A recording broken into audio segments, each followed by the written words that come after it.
Jetzt mal ein Lied zum Thema Einsamkeit. Das Lied heißt schlicht und einfach Einsamkeit. Den Text hat geschrieben Klaus Heinzel und die Musik dazu habe ich geschrieben. Und wie das Lied geht, das hört ihr jetzt von mir. Es ist nicht schlimm, allein zu sein,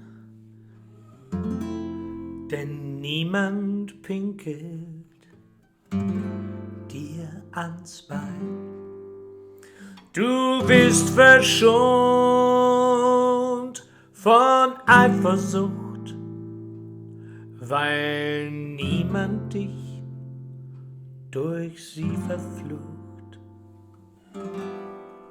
Du brauchst nicht gleich vor Scham erbleichen, sollte im Überdruck entweichen, was dich in Darm und Magen plagt, der Gesellschaft nicht behagt. Allein zu sein, lässt Zeit erleben und kann dir letztlich Einsicht geben, sie gut zu nutzen, wie auch immer. Kein Vorwurf macht dein Dasein schlimmer. Die Einsamkeit, sie hält dich jung. Was fehlt, ist die Bestätigung. Auch widerspricht dir selten einer, denn in der Regel ist da keine, nur stirbst du mal so plötzlich halt, dann findet man dich nicht so bald.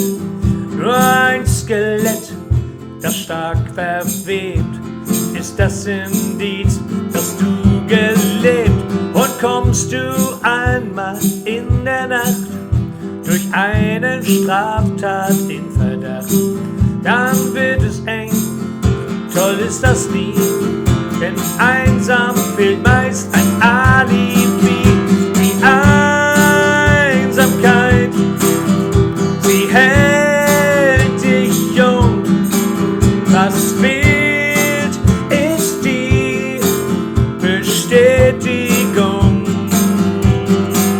Auch widerspricht dir selten einer, denn in der Regel ist da keiner, keine, und am Ende sitzt du armer Wicht in einer Zelle ohne Licht. Was man als Mensch hier nun erduldet, ist dieser Einsamkeit geschuldet.